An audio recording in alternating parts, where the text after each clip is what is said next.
The details of the night of Friday, June 20, 2014, replay over and over for Yanisha Brown Bloomfield. It's the night her daughter, Samunya, affectionately called Poochie, was taken from the bed where she slept next to her baby sister in their Old Harbour St. Catherine home. I get up from after 3 in the morning. I was going to the market and I woke up my husband and he took the load to the bus stop where I carried the babies, and I brought Poochie with me to the market that day. We came in after 8, he came in sometime after 9. And he left afterward for a setup, and Poochie and I, the baby was home, the baby was sleeping. Poochie and I was eating and watching the television. When I finished eat, I went to the bathroom to bed. I took off my clothes, I hear the goat, the kid crying, and I went outside, leaving the door open because it's just around the corner, just outside behind the bathroom. I went next door to my sister-in-law's house, which is same place in the yard, and I called her husband to help me take out the goat foot, and he came and helped. I went back inside, closed up, baby was on the bed. 2 baby was on the bed sleeping. Went to the bathroom, have a shower, came back, came out of the bathroom, walked through their room, the baby was still on the bed. Went inside my room, lie down on the bed. Don't know when I drop asleep, but all I know when I wake up, the baby was gone. It's the one call Chris Bloomfield, a farmer and a devout Christian, never ever expected to get. My brother-in-law called me on the phone. What is it?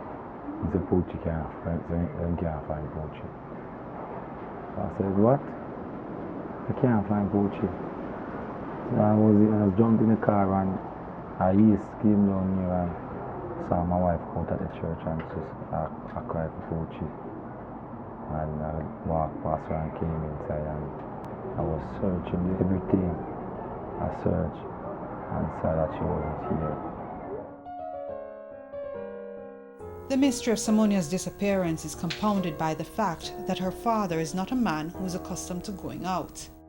In fact, that Friday night was among the rare occasions that he was not home or didn't have at least one of his daughters with him. He wasn't home because he had gone to a setup with a relative who was visiting from overseas. On that night that I left, I should have been here. That night I should have been here. I'm not the type of person who leave my home. The only night I am not here. I don't go road, I don't play domino, nothing at all. I stay home. Whoever took Samunya also took her mother's cellular phone, and the parents are adamant that the doors on their small wooden home were locked. My phone was inside the living room here. It was charging on the charger. The charger was still plugged in, but the phone was gone, and the baby was gone. The door was still locked. Nothing out of place. Could she open the door? She can open the door, but she's not going to do that. She's not going to do that. She's the type of child when she goes sleep, hit that thing in the night, Both of them, not even tea, get up from. As liquor as the other one, not even tea. He sleeps straight through the night. And even if she get up, she head in the room, she not come, not in our room, she not go outside. I do both doors. Since then, every day for the Bloomfields has been a nightmare. Yanisha hasn't been able to work since, and July 2, when Samunya turned 4, was like living in a personal hell. It wasn't easy. I cried all day until they came out of the house. I didn't do anything. Nothing, not even the bed I didn't spread.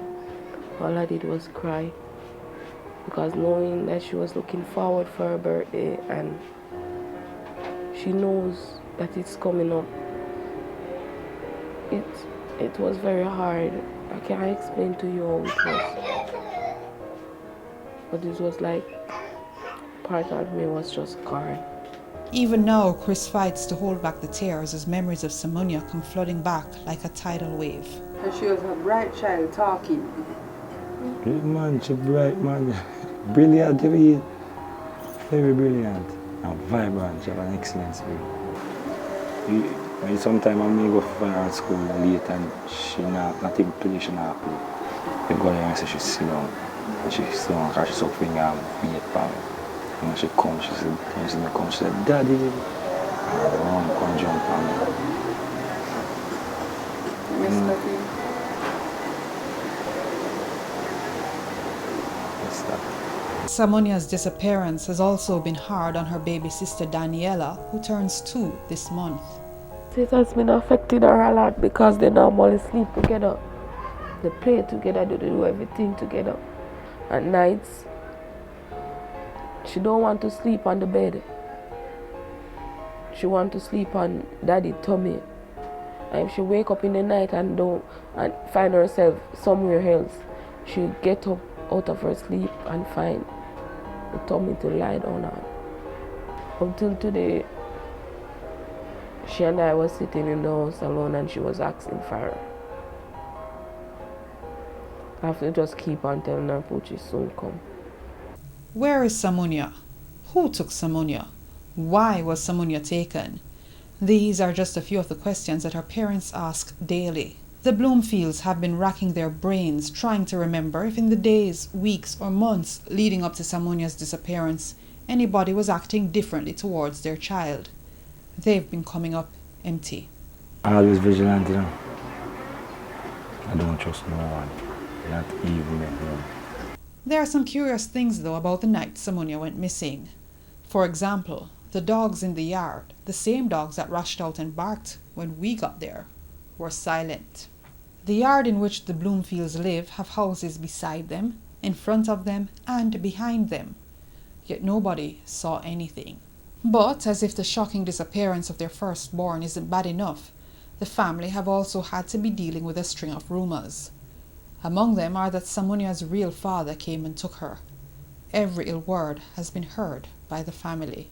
They have been getting rumors, and in order for them to find Poochie, they cannot keep these rumors. They even have to come to me and say XYZ because it's the best interest of the child, whether I like it or not.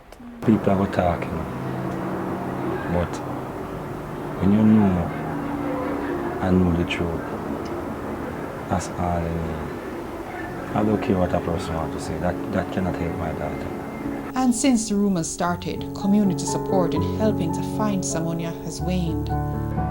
You find 1 and 2 young men came around just the same to help in whatever way they can. They say they go out and search. But no support. At the same time, the family have been getting calls from people who claim to know where Samunya is. I got calls, some prank calls. First time see her and first say them want money and so forth. Police, they check it out, but you know, they haven't found anyone. They say the person that they chip in a different name or different address or something. And Samunya is still missing. Crime Stop has issued a $300,000 reward for any information leading to her safe return. As the new school year starts, the parents are begging the person or persons who have Samunya to bring her back home. September morning is around the corner, and just like any other father, I would like to have that joy to see my little girl going to school, sending her off myself. So I'm appealing to anyone that has her, just to return her. I don't want to know who you be. I don't want to know where you're from, anything about you. Just want to just return her, leave at a safe location. If I believe her, she can find her way back.